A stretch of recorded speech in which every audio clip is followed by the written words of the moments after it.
Kua rano na whānuitia a Aotearoa mo te ātāhua o ōna whenua katoa hurinoa.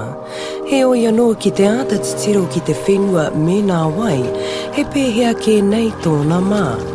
I te tau 2007 i tukuna tētahi ripoata taiao e te mana tū mo te taiao, me nā whakataunga kua pokea ke te whenua me nā wai o Aotearoa.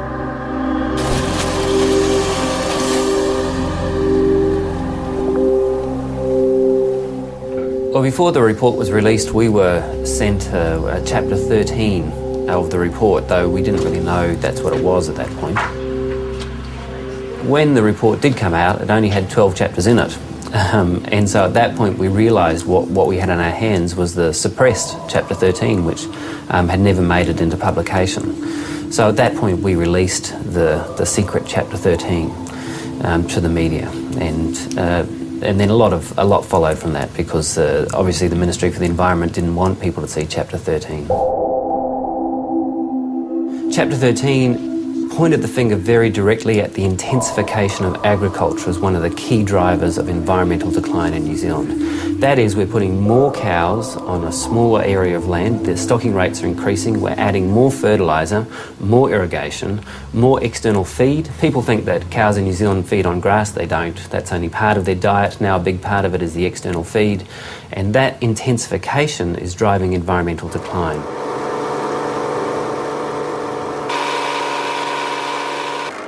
Our waterways are dying because of the increase in intensification of agriculture, which is leading to more and more fertiliser and nutrients going into rivers. That's one of the key things, more sediment, more cows in rivers, and that's driving the decline of our rivers.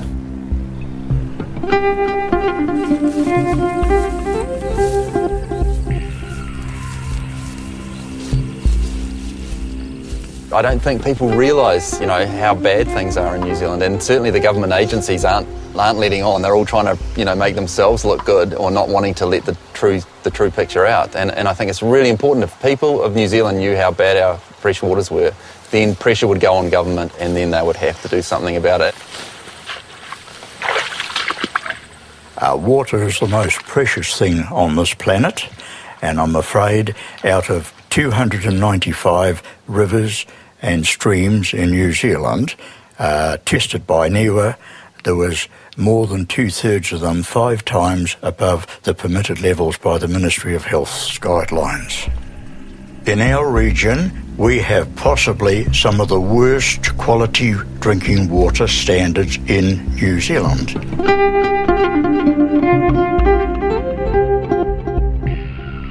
Kei Levin a Bert Judd e Nohoana. He whakatauira tēnei I te rahi o te para kua whakaimi hea ki te awa o Manawatu mai I ngā pāmu. 43,000 cubic metres per day, 7 days a week.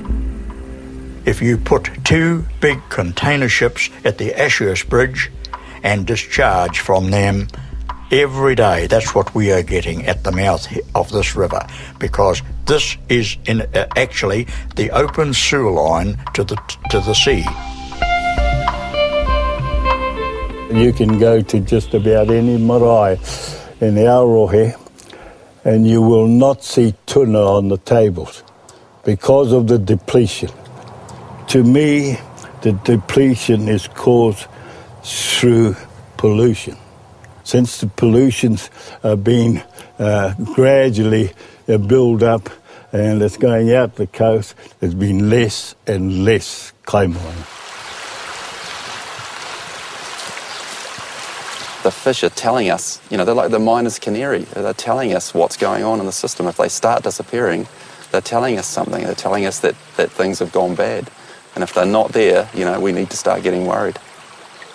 This is the Tokomaru River, but they call it the Tokomaru Drain here. I mean, you can see the cows around here. This is all intensively farmed dairy land around here, and all of the impacts. You can see the cows have been in here, breaking down the banks. They just walk right into the stream there.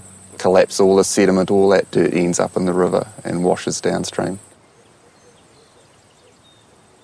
That sewage is rich in nutrient, the urine's rich in nitrogen, and so it goes into the river, and then there's nothing in the river that can assimilate it. All these things like phosphorus and nitrogen basically normally cycle through the system. So the plants take them up, the animals eat them, they defecate it back out again, and it gets processed this way. Here it's a one-way system.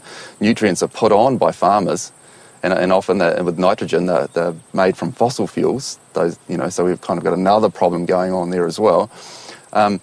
Go into the cows, come straight back out again through this, into the river. The river can't handle it, so it basically tries to handle it by having massive weed growth and algal growth, so that's when you get all this green slime, this kind of massive weed growth like you see here, all the horrible things about rivers. And what doesn't kind of get taken up by the horrible things that happen in the river ends up being washed out to sea, where it has the same kind of effects, but nobody's really monitoring that. But you get things like algal blooms and things happening at sea as well. So, or just way too much nutrient going into a system that can't handle it is basically what happens.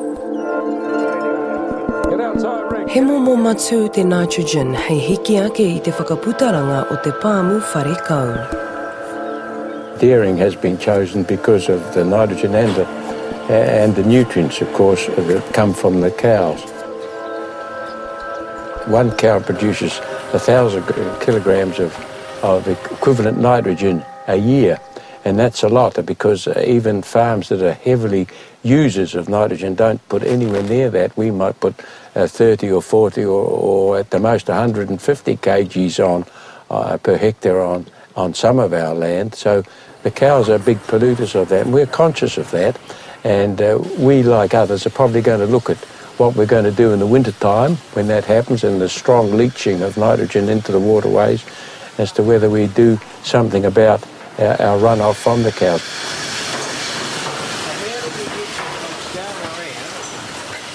There's an acceptance that perhaps we've all got to do better than we have in the past, and we are certainly trying to do that. And we're in a district where a lot of people are dairying and livestock farming, and they're trying to do that as well. We're conscious of that.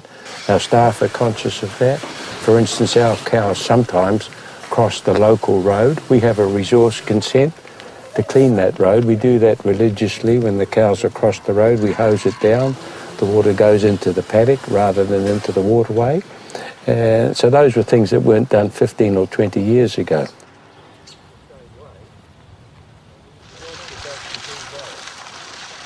We're standing beside a renovated pond that we've had for 3 or 4 years now, that contains our effluent from the hosing down of the shed.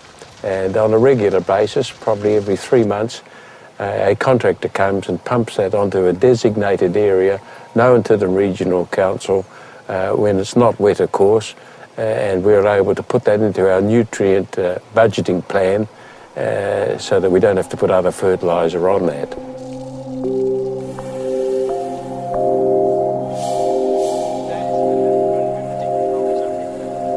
It's about keeping stock out of streams for a start. It's about having a strip of vegetation alongside the stream that can filter out the runoff over the land. It's about not putting too much nutrient on in the first place. I mean, at the moment it's cheap and they just chuck it on because they can't lose, kind of thing. It's about not overloading the land.